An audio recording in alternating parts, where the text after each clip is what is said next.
The throat of the world tree.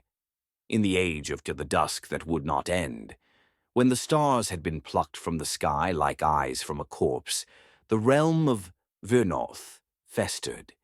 Its heart was the world tree, Yggdra's maw, a colossal, gnarled abomination that devoured light and sang in the voices of the damned.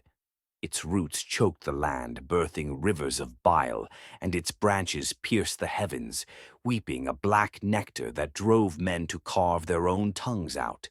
It was said that Yggdra's hunger birthed the Eclipse King, a god of teeth and silence, who demanded flesh not as sacrifice, but as apology for existence. Kale was not a hero. He was a wound sewn into the shape of a man. Years ago, the Eclipse King's cultists had taken his sister, Lyra, and sewn her into the bark of the World Tree as part of a blessing. Her screams had curdled into the tree's song, a melody that now infected every dream Kyle dared to have. He carried her only remnant, a sickle of obsidian, forged from the shard of bark she'd clawed free before the tree swallowed her whole. The blade whispered to him. It begged him to cut. The forest of bleak reach welcomed him like a corpse welcomes maggots. Trees here were not trees. They were pillars of fused bone, their canopies veils of human hair that dripped with thick larval rain. Kyle's boots sank into the ground, which pulsed like a throat. Shadows here did not follow light.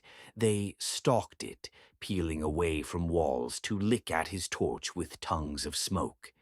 In the village of the Hollows, a nest of huts made from petrified organs, Kyle found the Weaver of Regrets, a crone whose face was a tapestry of stitched scars. She drank a tea of ground fingernails and laughed with a voice like splintering glass. Yggdra's maw eats time, she crooned. Your sister is not dead. She is digesting. Peel back the tree's bark and you'll find her curled like a grub in its belly. But the Eclipse King watches.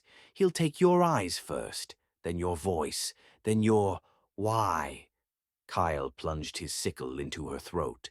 Her blood was silver, and it pooled into a map leading deeper into Bleak Reach. The crone's final breath hissed, You'll need worse than hate to kill a god.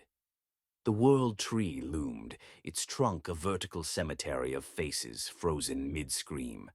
Kyle climbed, the bark splitting beneath his fingers to bleed stinking sap. Halfway up, he found Lyra, or what remained. Her body had been grafted into the tree, her skin replaced by knotted wood, her mouth a bloom of thorned fungi.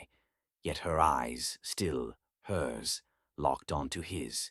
The tree's song crescendoed, and Kyle realized it was her voice, warped and layered with countless others. Cut me free, she pleaded, wooden lips splintering, or join me. The Eclipse King promises no pain, brother, only quiet.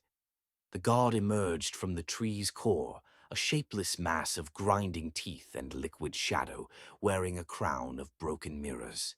It spoke without sound, its words etching directly into Kyle's mind. You are a knife, but knives do not choose whose flesh they split. You are mine now. Cut the tree, cut the world, cut yourself. It is all the same. Kyle raised the sickle, not at the god, but at the pulsing, infected heartwood where Lyra's chest fused with Yggdra's maw. The obsidian blade bit deep. The tree screamed. So did Lyra. So did the Eclipse King. The world tree split, vomiting forth a flood of half-digested souls. Their forms melted into shrieking larval things. The Eclipse King unraveled, its crown shattering, each shard embedding in Kale's flesh. Lyra's wooden body crumbled to ash, her final whisper. Why? But the tree was not dead. A god cannot die. The Eclipse King's laughter bubbled up from the rot beneath Kale's feet. The forest began to regrow, faster, hungrier. And Kale? The sickle had fused to his hand. The crown's shards burrowed deeper each day, carving runes of divine madness into his bones. He wandered the bleeding earth, the tree's song now his pulse, his sister's voice his breath. Some say he seeks a way to end the cycle. Others say he is the cycle.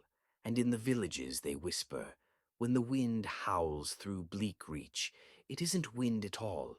It's the Eclipse King, breathing through Kale's lungs.